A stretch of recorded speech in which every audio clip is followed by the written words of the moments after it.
श्री राधे। तो दोस्तों कैसे हैं आप सभी? आशा करती हूँ स्वस्थ होंगे, मस्त होंगे। तो दोस्तों आज हम चर्चा कर रहे हैं कि हमें कैसे पता चलेगा कि हमारे लड्डू गोपाल जी जागृत हैं या फिर नहीं। तो दोस्तों ये वीडियो मैं अपने स्वयं के अनुभव से आप सभी के साथ शेयर कर रही हूँ। स्वयं के अनुभव से आप सभी को बताना चाह रही हूँ जो मैंने महसूस किया है। 20-22 सालों से मैं लड्डू गोपाल जी की सेवा कर रही हूँ। छोटे लड्डू गोपाल जी मेरे पास लगभग 20-22 साल से हैं और उसके बाद जैसे जैसे भक्ति बढ़ती गई वैसे वैसे मेरे मंदिर में जो है और भगवान जी भी जुड़ते गए और उनकी पूजा पाठ जो है वो मेरे पास यानी कि जो सेवाएं हैं वो मेरे पास आती गई। तो मैं अपने एक्सपीरियंस से ही ये वीडियो बना रही हूँ और आप सभी के साथ शेयर कर रही हूँ। तो सबसे पहले तो देखिए सभी के मन में ये सवाल रहता ही है कि क्या हमारे लड्डू गोपाल जी जागृत हैं या फिर हम ऐसे ही पूजा कर रहे हैं। तो सबसे पहले तो ये जान ले कि देखिए अगर आप पूजा कर रहे हैं तो आज नहीं तो कल आपके लड्डू गोपाल जी जागृत जरूर हो जाएंगे। हो सकता है अभी ना हो, लेकिन जब आप भाव से जुड़ेंगे लड्डू गोपाल जी के साथ तो वो अपने आप ही जागृत हो जाएंगे।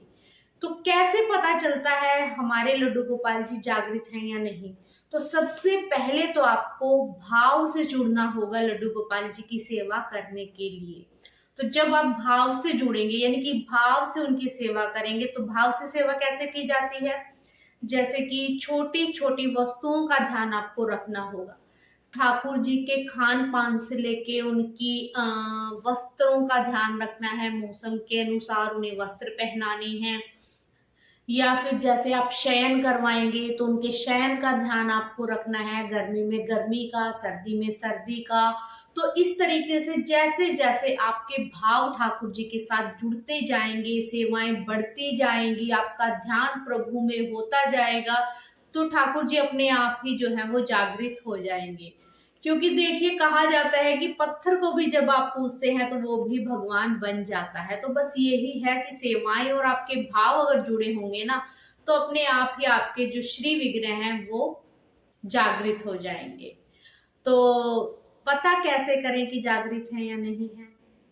तो देखिए जब आप ठाकुर जी की सेवा करते हैं ना तो प्रभु आपका भी उतना ही ध्यान रखते हैं जितना आप प्रभु का रखते हैं। आपके छोटे छोटे कार्य जब जैसे कि आपको जरूरत होती है, कहीं पर भी आपका कार्य कोई किसी कार्य में रुकावट आ जाती है, वहां पर प्रभु याद दिलाते हैं कि मैं भी हूँ, मुझे भी याद कर लो। तो आप तभी से कहते हैं हे भगवान मेरा ये काम हो जाए। तो मैं प्रभु के यानी कि जैसे भी आपका तरीका है, जो भी आपका तरीका है, आप वैसे ही प्रभु को कहते हैं कि प्रभु, या जो आपके लड्डू गोपाल जी का नाम है उनका नाम लेते हैं, या जैसे भी आप पुकारते हैं प्रभु को तो आप कहते हैं कि मेरा ये काम जल्दी से बनवा दो, हे भगवान मेरा ये काम जल्दी से बनवा दो, या फिर ये काम जो मेरा कभी बिगड़ ना जाए, मुझे इसका डर लग रहा है। तो आप ऐसे अपने जो विचार हैं वो प्रभु के सामने प्रकट करने लग जाते हैं और आप देखते हैं कि आपका वो कार्य आपको लगता है कि नहीं बनेगा या किसी भी प्रकार की रुकावट आएगी, लेकिन वो बन जाता है। बहुत बार आपके साथ ऐसा होता होगा, देखिए मेरे साथ तो बहुत होता है। तो मैं जब भी सच्चे मन से प्रभु को याद करती हूँ तो मेरा वो कार्य ये कोई होता ही नहीं ऐसा कि ये कार्य जो है वो बनने वाला है या बन जाएगा, वो भी कार्य बन जाता है।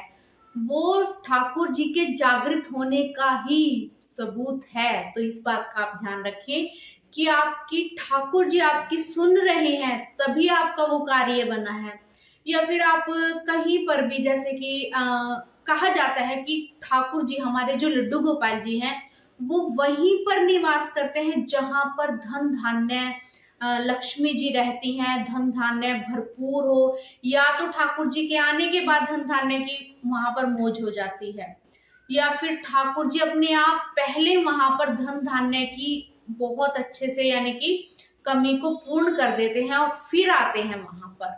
तो इस बात का भी विशेष आपको ध्यान रखना है, जहां पर लक्ष्मी जी विराजमान रहती है यानी कि धन धान्य से घर परिपूर्ण रहता है, वहां पर ठाकुर जी जरूर से आते हैं।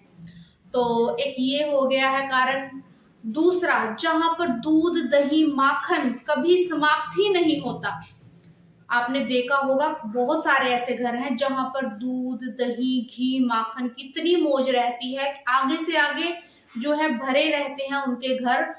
जैसे कि पात्र हैं या कलश जो भी है, बर्तन तो उनके बहुत ही ज्यादा होता है। तो वहां पर अगर ऐसा आपके साथ है तो वहां पर ठाकुर जी जरूर से निवास करते हैं। आपके घर पर धन धान्य की कमी नहीं है, दूध दही की कमी नहीं है।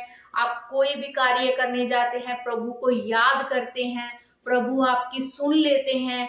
या फिर आपका कोई कार्य है जो होने वाला होता है और आपको उस चीज का आभास भी नहीं होता, वो प्रभु आपको पहले से ही बता देते हैं। पहले से कैसे बताते हैं?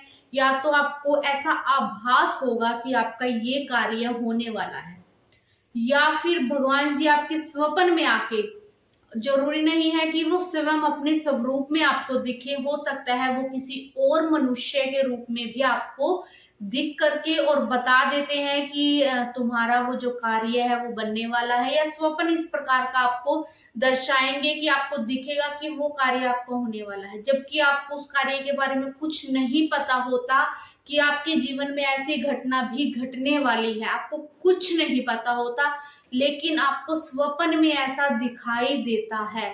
तो ये आभास होते हैं जो कि आपको जागृत अवस्था में, जैसे कि आप जाग रहे हैं तब भी आपको होंगे, अगर आप नींद में हैं, सो रहे हैं तब भी आपको होंगे। अगर आपको ये आभास होते हैं तो समझ जाइए कि लड्डू गोपाल जी आपके जागृत हैं और आपका पूरा पूरा साथ दे रहे हैं। तो मैं पहले भी वीडियो बना चुकी हूँ, शायद इस चैनल पे अपलोड नहीं है। हमारा एक और चैनल था, वो जो है हैक हो गया था, उस पर हमने बहुत सारे वीडियो अपलोड कर रखी थी कि लड्डू गोपाल जी के साथ रिश्ता बनाना चाहिए या नहीं।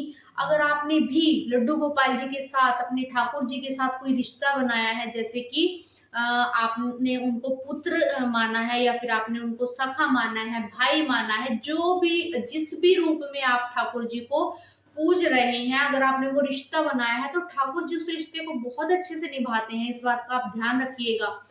आप रिश्ता बना करके अगर ठाकुर जी की पूजा करते हैं तो ठाकुर जी बहुत अच्छे से वो रिश्ता निभाते हैं। तो इसीलिए मुझे ऐसा लगता है कि आप सभी को जानकारी मिल गई होगी इस वीडियो के माध्यम से, किस तरह से आप पता लगा सकते हैं कि ठाकुर जी आपके जागृत हैं या फिर नहीं। तो दोस्तों, वीडियो अच्छी लगी हो तो वीडियो को लाइक कीजिएगा, शेयर कीजिएगा। जिन लोगों के पास लड्डू गोपाल जी की सेवाएं हैं उन सभी के साथ इस वीडियो को जरूर से, उन लोगों को ये वीडियो जरूर से शेयर कीजिएगा। मिलते हैं नेक्स्ट वीडियो में। जय श्री कृष्णा, राधे राधे।